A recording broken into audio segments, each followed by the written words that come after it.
gonna rip his heart out. I'm the best ever. I'm the most brutal and vicious and most ruthless champion there's ever been. There's no one can stop me. Lynx is a conqueror. No, I'm Alexander. He's no Alexander. I'm the best ever. There's never been anybody as ruthless. I'm Sonny Liston. I'm Jack Dempsey. There's no one like me. I'm from Nairclaw. There's no one that can match me. My style is impetuous. My defense is impregnable. And I'm just ferocious. I want your heart. I want to eat his children. Praise be to Allah.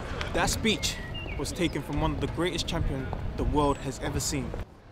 When Mike Tyson knocked out Michael Spinks in 78 seconds of the first round, the world of boxing was never the same again. Today, I go one-on-one with Ohara Davies. Hi guys, I'm Samuel Eni and you're watching Eni Views and this is Ohara Davies. How you doing, bro? Good, you? You good, yeah? Doing all good, thanks. Not sweating on that anyway? Nah, not yet anyway. Cool, I'm going to get straight into it. Not a lot of people know who you are, but you're coming. I've seen that the work that you're doing. I just want to make sure that obviously people know who you are. Ohara Two Tanks Davies. Explain that name to me. Like, how did that even come about? Who gave you? With my old coach. Yeah. We all used to take our runs every Sunday at North Greenwich, and then I remember one time we took a run and I was so tired, but then I carried on. I was like basically almost on my knees, carried on, and then I just started shouting, "Oh!" Like they call me Two Tanks because when one tank goes, I've got another tank. So it was another tank of energy. Last year you turned professional. You turned pro 2014. Yeah. How has that changed, and is like the training a lot more intense now since that you've gone professional? 10 times more intense. I'd say yeah, the training is more intense. But like when you turn pro, it's a job. Like in the amateurs, like you're not really earning anything as an amateur. So you've always got to do your thing outside. You always got to work or do whatever to make your money. But as a pro, you're now getting paid. So this is your job. And my runs are getting faster. My times are getting better. Runs are getting longer. Sparring more rounds. I'm sparring longer rounds. Sparring better fighters and different fighters. And yeah, so as a pro, it's much more intense than I thought it would be anyway. Oh, okay, cool. When you found out the news that you turned pro, how did that make you feel? I was glad. Basically, when people turn pro, you've got to get a brain scan and a blood test done. And I know certain of my friends that that boxed as an amateur, they went to turn pro, they failed a brain scan, and I basically before I turned pro, I was thinking that could happen to me, because I know about 3 or 4 people that have failed it, and once you fail that, you can't turn pro. That's it, done. Don't matter how much years you've been an amateur for. So once I got the news that I passed the brain scan, I was over the moon. I was over the moon. I can imagine. When you fail a brain scan, what does that exactly mean? For the brain scan is if you got like a cyst or if you got a bump in your brain. Okay. Basically, you get a bump in your brain. If that bump gets hit in the right place, it could bleed. Once it bleeds, your brain starts to bleed basically, and which causes death. So that's why certain people fail it. So so to turn pro, you've got to get a brain scan every year.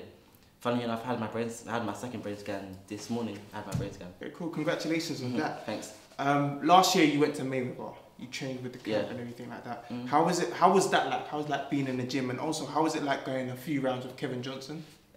Being in Floyd's gym was exciting. Like Floyd is a fighter that I always looked up to, and I still look up to.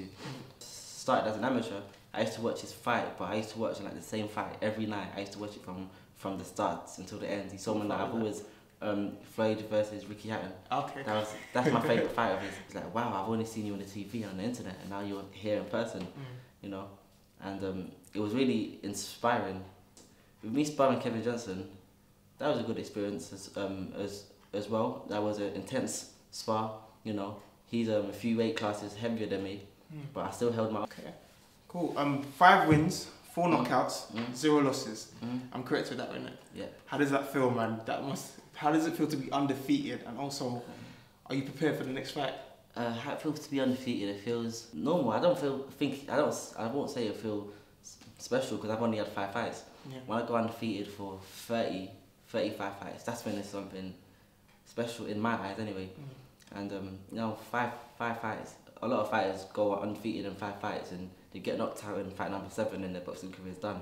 What does success mean to you?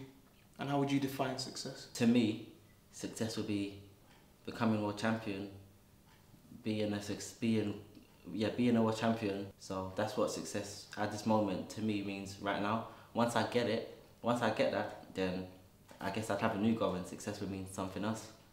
Where do you see yourself in the next 10 years? 10 years? Yeah, where does Ohara see yourself? You say MGM, Grand, Las Vegas?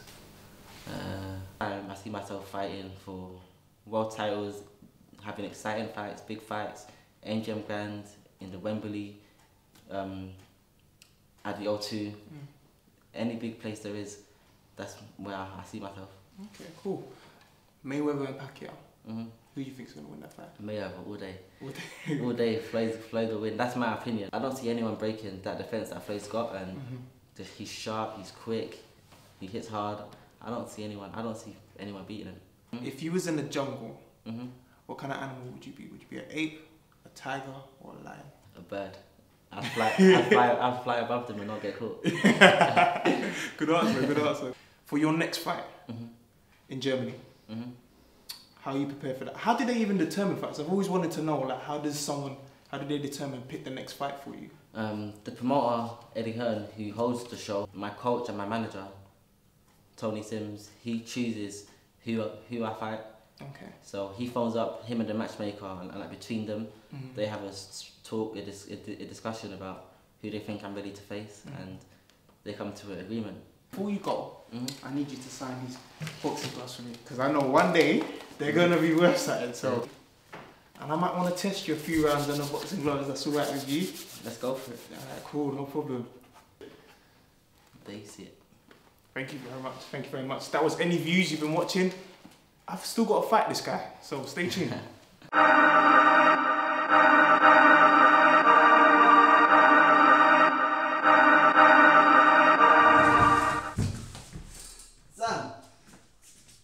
Sam, wake up! Sam, wake up! Oh, damn, he's out cold. Anyway, this is Ohara Davies, and you're watching Eni Views.